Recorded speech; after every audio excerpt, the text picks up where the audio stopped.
नमस्कार, मैं निकिता और आप देख रहे हैं सी न्यूज भारत। वक्त हो चुका है न्यूज बुलेटिन का। खबरों की बुलेटिन की शुरुआत करेंगे बाराबंकी से, जहां नाले के निर्माण में हो रहे भ्रष्टाचार की खुली पोल। आगे दिखाएंगे कि बेमेतरा जिले में हुई एक और सड़क दुर्घटना, जिसमें एक व्यक्ति की हुई मौत और 3 लोग हुए घायल। तीसरी खबर इटावा की है, जहां एक कारीगर की संदिग्ध अवस्था में हुई मौत। आगे बढ़ते हैं प्रयागराज की खबर की ओर, जहां कबाड़ की आड़ में हो रहे चोरी की गाड़ियों के धंधे का हुआ पर्दाफाश। साथ ही जानेंगे कि रेणु सिंह द्वारा बाढ़ पीड़ितों को बांटी गई राहत सामग्री के बारे में। ऐसी तमाम खबरों पर विस्तार से करते हैं चर्चा। बाराबंकी से बड़ी खबर सामने आई, जहां लाखों की लागत से नाले के निर्माण में भ्रष्टाचार की पोल खुल गई है। जिला पंचायत से बन रहे जल निकासी के लिए नाला निर्माण में घटिया सामग्री का प्रयोग हो रहा है। घटिया नाला निर्माण का ग्रामीणों ने अब विरोध किया है। मानक विहीन नाले के निर्माण की ग्रामीणों के द्वारा शिकायत के बावजूद कोई कार्यवाही नहीं हो रही है। नाले के घटिया सामग्री के प्रयोग का वीडियो भी सोशल मीडिया पर वायरल हो चुका है। ये पूरा मामला कोतवाली बदोसराय के कस्बा बाजार का बताया जा रहा है। क्या नाम है? हमारा नाम सत्यनाम। ये नाला जो बन रहा है, इसमें क्या समस्या आ रही? समस्या यूँ है कि 10 का मसाला है, पाइपलाइन से इसका सही नहीं हुआ है, सब समस्याएं तो आई ना। क्या बन जाए गाँव फायदा हो कि नुकसान? अरे फायदा हो बन जाए, लेकिन शुद्ध बने तब तो फायदा हो कि बौरा गाँव का जुआ जलेगा तीना फायदा हो। नाला बन रहा है, क्या समस्या आ रही? ये मानक के अनुरूप काम नहीं हो रहा है, ना शासन की मंशा के अनुरूप काम हो रहा है, क्योंकि इसकी ढाल है देखो जिधर उल्टा कर दी गई है, जिससे देखो इसमें भराव होगा और ग्रामीणों को फिर दिक्कत होगी। मेन रास्ते पानी है, फिर वो भराव होगा, समस्या खत्म नहीं होगी ग्रामीणों की। बाराबंकी से सी न्यूज संवाददाता विजय सिंह की रिपोर्ट। इटावा के ताका क्षेत्र कस्बा उसाहार के अंतर्गत एक व्यक्ति राजवीर सिंह, जो कि कायमगंज फर्रुखाबाद का रहने वाला था, उसका जिला अस्पताल इटावा में मौत हो गई। बताया जा रहा है कि राजवीर उसाहार जनपद इटावा की मिठाई की दुकान पर हलवाई का काम करता था। सुबह लोगों ने उसे अचेत अवस्था में सड़क पर पड़ा पाया। एम्बुलेंस के माध्यम से राजवीर सिंह को प्राथमिक स्वास्थ्य केंद्र सरसई नावर ले जाया गया, जहां डॉक्टरों ने जिला इटावा के लिए उसे रेफर कर दिया। जिला अस्पताल में राजवीर ने दम तोड़ दिया। थाना अध्यक्ष गंगादास गौतम ने जानकारी देते हुए बताया कि राजवीर ने शराब पी रखी थी और बहुत ज़्यादा पी रखी थी, लेकिन सही तथ्यों का अभी पता नहीं चला है और सही तथ्यों का पता पोस्टमार्टम रिपोर्ट में ही हो पाएगा। ये जिसकी उम्र 45 साल है, ये सरसई नावर से रेफर होकर आया था, जिसको पुलिस द्वारा एम्बुलेंस चालक द्वारा लाया गया था यहाँ पर, और ये मृत अवस्था में यहाँ पर आया है और इसको पुलिस को सूचना दे दी गई और इसका सब ग्रामीण रखवा दिया। क्या लगता है किससे मौत हुई होगी? अभी इसकी कोई पुष्टि नहीं है। कहाँ का रहने वाला ये कायमगंज का है, कायमगंज जिला फर्रुखाबाद में पड़ता है वहीं। इटावा से सीनियर संवाददाता इमरान खान की रिपोर्ट। बेमेतरा में सड़क दुर्घटनाएं थमने का नाम नहीं ले रही हैं। ऐसा एक मामला बेरला ब्लॉक में हुआ, जहां 2 मोटरसाइकिल में जबरदस्त भिड़ंत हो गई, जिसमें एक की मौत और 3 लोग गंभीर रूप से घायल हो गए। घायलों को स्वास्थ्य केंद्र साजवा लाया गया है। बेरला ब्लॉक के मनियारी के पास की ये घटना बताई जा रही है और मृतक संडी निवासी बताया जा रहा है। बेमेतरा से सीनियर संवाददाता संजू जैन की रिपोर्ट। प्रयागराज से बड़ी खबर सामने आई, जहां पर हंडिया क्षेत्र के उत्तराव थाना अंतर्गत आने वाले कटहरा बाजार में कमलेश जायसवाल ने कबाड़ का धंधा किया और उसके बाद कल भदोई पुलिस की छापेमारी हुई तो भदोई जनपद से चोरी हुई 16 से 17 गाड़ियों में से 6 गाड़ियां बरामद हुई, जिसको लेकर पुलिस आरोपी की तलाश में है। वहीं पर देखा जाए तो कटहरा क्षेत्र में कबाड़ की आड़ में चोरी की गाड़ियों का गोरख धंधा तेजी से फल फूल रहा है। सूत्रों की माने तो कमलेश जायसवाल के यहाँ इसके पूर्व भी चोरी की इलेक्ट्रॉनिक मोटर और साइकिल के साथ अन्य सामान बरामद हुआ था, जिसको लेकर समझौता करा दिया गया था और कमलेश जायसवाल ने कहा था कि दोबारा ऐसी गलती नहीं होगी। लेकिन कल की घटना के बाद यूँ लगता है कि कबाड़ियों के अंदर प्रशासन का जरा भी खौफ नहीं है, जिसके चलते कबाड़ी चोरी के सामानों की खरीदारी धड़ल्ले से कर रहे हैं और उसके बाद प्रशासन भी कोई बड़ा कदम नहीं उठा पा रहा है। प्रयागराज से सीनियर संवाददाता अनिल कुमार मौर्य की रिपोर्ट। बुधवार को उप जिलाधिकारी करछनार रेणु सिंह, विधायक पीयूष रंजन निषाद, प्रमुख प्रतिनिधि कमलेश कुमार द्विवेदी ने बाढ़ प्रभावित क्षेत्र का दौरा कर बाढ़ पीड़ितों को पीएम मोदी और सीएम योगी की तस्वीर लगी राहत सामग्री की पैकिंग बांटी। इस दौरान उन्होंने क्षेत्र के ग्राम सभा कटका महेवा मेडरा पूरा में 60 से ज्यादा बाढ़ पीड़ितों को राहत पैकेट वितरण किया। उप जिलाधिकारी ने ग्राम प्रधान को निर्देशित करते हुए कहा कि जो लोग अपने घर को छोड़ चुके हैं उन्हें किसी प्रकार की दिक्कत ना हो, उसके लिए पूरी तरीके से व्यवस्था चुस्त दुरुस्त कर लें। इस मौके पर प्रमोद कुमार तिवारी, सोहगौरा त्रिवेदी, प्रसाद पांडे, प्रदीप मिश्रा, ग्राम प्रधान पवन निषाद, शिवराम निषाद, सुशांत निषाद, राजकुमार मिश्रा समेत कई लोग मौजूद रहे। प्रयागराज से सीनियर संवाददाता मंगला प्रसाद पटेल की रिपोर्ट। प्रदेश भर में गणेश चतुर्थी की धूम है। वहीं 2 सालों से कोरोना के बाद अब इस साल गणेश चतुर्थी पर भक्तों का उत्साह देख बन रहा है। लोग बप्पा का स्वागत कर रहे हैं। वहीं ताका में, कस्बा उसहार में, भरतपुर खुर्द में गाजे बाजे के साथ श्री गणेश घर घर में पधारे और पंडालों में विघ्नहर्ता का आगमन हुआ। सभी जगह भगवान गणेश की स्थापना की गई। फिर 10 दिनों तक उनकी उपासना और सेवा सत्कार किया जाएगा।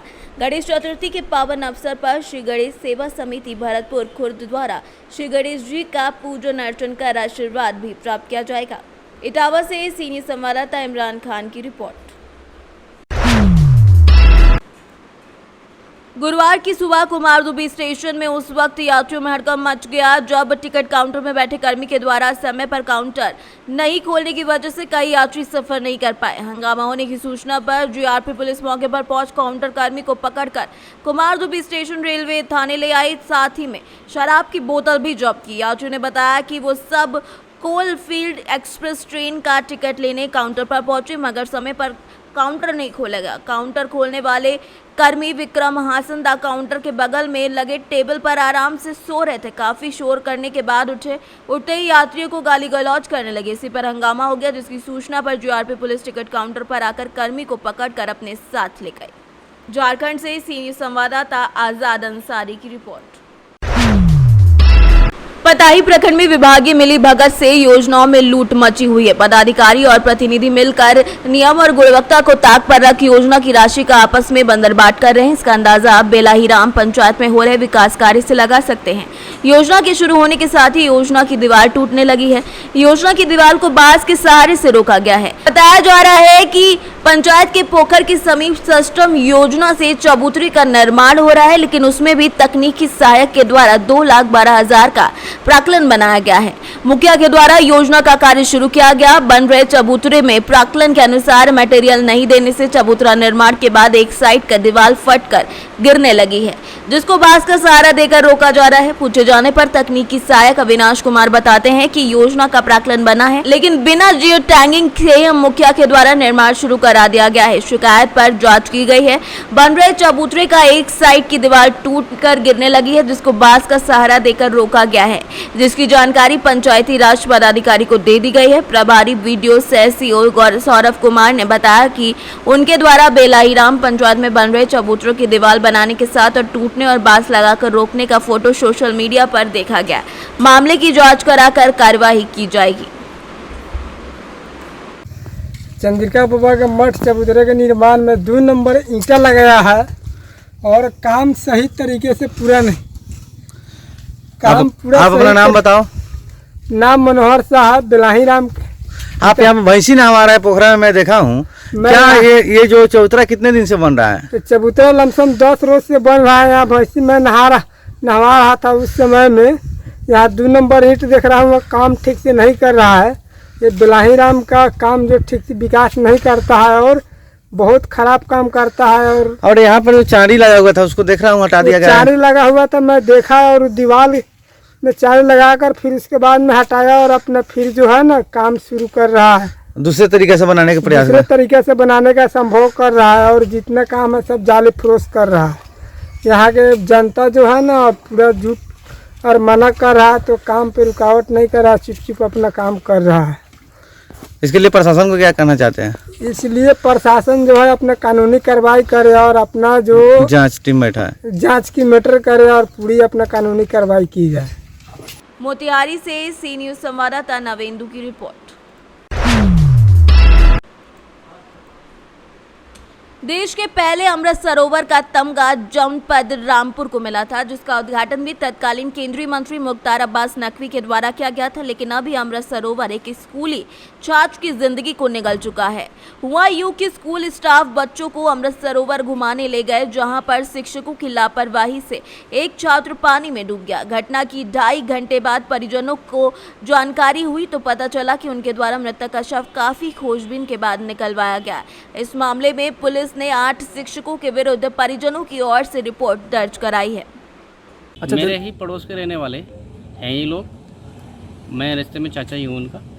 स्कूल गया था आज बच्चे को मैडम तैराकी के लिए अमृत सरोवर लेके गई। वहाँ बच्चा तैरना नहीं जानता था, ज़बरदस्ती मैम ने तालाब में उतार दिया, जिस कारण बच्चे की मौत हुई। तो किस तरीके से पता चला कि बच्चा डूब गया? जब बच्चों ने बताया कि आपका बच्चा नहीं आया घर, वहाँ से पूछा गया मैम से बच्चा कहाँ है, बोली वो तो निकल के चला गया।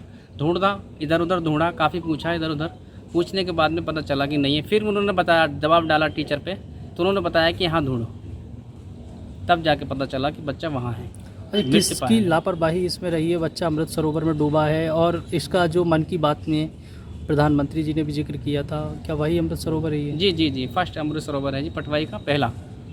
अब लापरवाही तो देखिए जी, इसमें सभी की लग रही है। वहाँ पर गार्ड भी होना चाहिए, तैराकी भी होना चाहिए था, क्योंकि पहला अमृत सरोवर है। अब बच्चा डूबा, किसकी लापरवाही, तो अब जांच के बाद पता चल जाएगा, क्लियर हो जाएगा कि लोगों की भी लापरवाही हो, उनके खिलाफ कार्रवाई की जाए। अभी तक किससे आप लोगों ने इस मामले में शिकायत की है? पटवाई इंचार्ज साहब से शिकायत की है, थाना पटवाई। मुकदमा वगैरह को पंजीकृत हुआ? अभी साहब FIR वगैरह करा दिए, सब ले आए हैं पोस्टमार्टम के लिए। जैसा भी होगा सब लोगों का निर्णय वैसे मान्य होगा। क्या चाहते हैं आप लोगों? कार्रवाई चाहते हैं। किन लोगों को? जो दोषी है। रामपुर से सीनियर संवाददाता साजिद खान की रिपोर्ट। शामली के कैराना में लगातार 2 दिन से धरने पर बैठे व्यापारी और नेताओं का आखिरकार धरना तीसरे दिन समाप्त हो गया। नेताओं और व्यापारियों ने 5 मांगों सहित एक ज्ञापन ADM और अपर पुलिस अधीक्षक को मुख्यमंत्री के नाम सौंपा है, जिसके बाद धरना समाप्त किया गया है। बता दें कि शामली के कैराना में स्थित सिद्ध प्राचीन बाला सुंदरी मंदिर में 22 अगस्त को अज्ञात चोरों ने चोरी कर घटना को अंजाम दिया था, जिसके बाद बाला सुंदरी माता के आभूषण, मुकुट, छत्र सहित चोरी करके चोर ले गए थे। मामले का पुलिस ने खुलासा भी नहीं कर पाई थी कि 1 सप्ताह के भीतर 2 दिन पूर्व बाबा बनखंडी मंदिर में दोपहर के समय अज्ञात चोरों ने मंदिर का ताला तोड़कर छत्र को चुराकर शिवलिंग पर विराजमान शेषनाग को भी खंडित कर दिया, जिसके बाद लोगों की भीड़ सूचना मंदिर पर पहुंची और पुलिस प्रशासन पर रोष प्रकट करते हुए नाराजगी जाहिर करने लगे। इसी बीच मंदिर में व्यापार मंडल के नेता विपुल जैन और पालिका अध्यक्ष हाजी अनवर हसन भी मंदिर पहुंच गए। बाद में पुलिस के साथ हंगामा खड़ा हो गया था और बाजार में धरना भी दे रहे थे। इसी के बाद लोगों ने धरना पर बैठ गए थे और लोगों ने यह मांग की थी कि जल्द से जल्द ऐसे अपराधियों को दबोचा जाए, जिसके बाद अब ज्ञापन सौंप के धरना समाप्त किया गया है। स्थल पर पहुंचे, ज्ञापन दिया है, क्या मांगे है व्यापारी? देखें, एक घटना 1 हफ्ते पहले मंदिर में कुछ आभूषण और चोरी हुई थी। उसके बाद में जब 6 दिन बाद एक और उसी मंदिर में दूसरे मूर्ति पर दूसरी घटना हो जाती है। इसको लेकर के यहाँ के जो है व्यापारियों में और समाज के मौजूद लोगों में उसका विरोध था। ये यहाँ पर कैराना में चौक में 3 दिन से इनका धरना चल रहा था। हमारी सभी पदाधिकारियों के साथ कल सकारात्मक वार्ता हुई। वार्ता के उपरांत ये तय हुआ कि इस घटना का जल्दी से जल्दी खुलासा किया जाए और जो दोषी कर्मचारी हैं, अधिकारी हैं या जिन्होंने इसमें लापरवाही बरती, उनके खिलाफ कार्रवाई भी की जाए। इसी संबंध में आज इनका ज्ञापन प्राप्त हुआ है। इस पर हम आश्वस्त भी करते हैं और पहले भी ये उच्च अधिकारियों के भी नॉलेज में आया है। हम इस पर कार्रवाई करेंगे और इस तरह की घटनाओं को वैसे भी जनपद में या कहीं भी नहीं होना चाहिए। हम इसकी निंदा भी करते हैं। इस पर प्रशासन सख्त कार्रवाई करेगा और इन्होंने अपना धरना मेरी बात को रखते हुए उठा लिया, उसके लिए मैं इनको धन्यवाद करता हूँ। सर, कार्यवाही का समय कब तक दिया गया है? कार्रवाई का समय आपके मौजूद लोगों द्वारा 3 तारीख तक का दिया गया है और इसके पहले ही हम गिरफ्तारी की कोशिश करेंगे। इसमें कोई शक नहीं है, हम लोग इस पर काम करेंगे। Thank you. धरना उठाया है, किन मांगों को लेकर और कब तक समय दिया है? भाई 2 दिन से रोज प्रयास कर रहे थे। ये परसों भी आए थे SPDM, रात भी लगभग 3 बजे तक वार्ता चलती रही। सभी लोग, हमारे जो कमेटी में लोग थे, लगभग 14 लोगों की कमेटी बनी थी, सब लोग कमेटी के लोग थे वहाँ पे। सबके बीच उन्होंने हर तरह से कार्रवाई का आश्वासन दिया। जो उन्होंने कार्रवाई की सब लोगों के सामने हम नहीं कह सकते, लेकिन जो अब तक की उन्होंने कार्रवाई की, सब कुछ की, उस कार्रवाई को उन्होंने हम सबके समक्ष भी रखा।